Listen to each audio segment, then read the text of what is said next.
Vamos agora para o segundo fator que afeta a velocidade das reações, galera, que é a temperatura.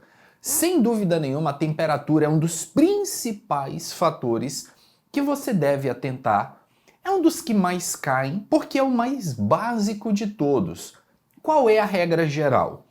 Quanto maior a temperatura da reação, maior a velocidade que ela vai acontecer.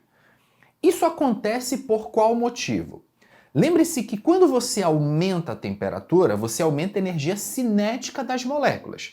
Então aquelas moléculas que estão se movimentando ali a uma certa velocidade vão passar a se movimentar mais rápido. Quanto mais rápido elas se movimentam, mais você aumenta a quantidade de colisões entre elas. Quanto mais essas moléculas colidem, mais você aumenta a quantidade de colisões eficazes. Colisões eficazes, lembre-se, são aquelas colisões que formam produto. Quanto mais colisões eficazes ou colisões efetivas, mais rápida vai ser a reação. Então isso é muito simples, galera. E claro, quando a gente fala de temperatura, posso dar vários exemplos para vocês. Vamos escolher alguns que são relevantes. Alimentos. Todo mundo sabe que os alimentos se estragam mais rapidamente fora da geladeira do que dentro da geladeira. Então nós usamos a geladeira com caráter de conservação, porque dentro da geladeira temperatura menor, temperatura mais baixa, a velocidade de degradação desses alimentos também é menor. Inclusive a gente sabe que guardar um alimento em porções diferentes da geladeira, em partes diferentes da geladeira, vai mudar também a duração dele, o prazo de validade. Só para vocês terem uma ideia, galera, uma carne que você coloca na parte resfriada da geladeira, sem ser o congelador, uma carne aí pode durar talvez ali uma semana e meia, mais ou menos, sem estragar. Se você pega essa carne e coloca no congelador, que a temperatura é mais baixa ainda, aí você está dizendo que aquela carne vai durar meses ou até um ano sem estragar de boa. Para vocês verem como nesse caso realmente a temperatura baixa faz com que a reação fique extremamente lenta. Quando a gente fala também de temperatura, galera, é importante a gente ressaltar e a gente lembrar uma regra chamada regra de Van Hoff.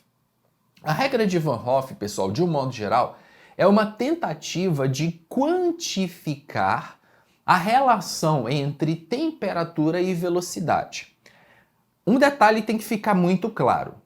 Não existe uma relação matemática exata, numérica, entre temperatura e velocidade da reação. A que mais se aproxima de uma tentativa de quantificar a relação entre temperatura e velocidade é a regra de Van Hoff. Mas eu destaco que a regra de Van Hoff ela não é exata e não funciona em muitas situações. Então é uma coisa assim um pouco difícil de aparecer. Mas de um modo geral, o Van Hoff nos seus estudos ele percebeu o seguinte: um aumento em 10 graus duplica a velocidade de uma reação. Então o Van Hoff ele percebeu que cada vez que a temperatura aumenta 10 graus, a velocidade dobra. Um exemplo: se você tem uma reação que está ocorrendo a 20 graus, e ela está ocorrendo a uma velocidade v. E você aumenta em 10 graus a temperatura, ó, 20 aumentou para 30, a velocidade dobrou. Se você aumentasse de 30 para 40, ela dobraria de novo. Se você aumentar de 40 para 50, ela dobraria de novo. Mas como eu falei para vocês, essa regra não é exata. É a única tentativa matemática que a gente tem de quantificar temperatura e velocidade. Então não esqueça da regra universal, essa é bem simples, tá? Reações que ocorrem em temperatura maior são mais rápidas, reações que ocorrem em temperatura menor são mais lentas. Via de regra, essa é a regra geral.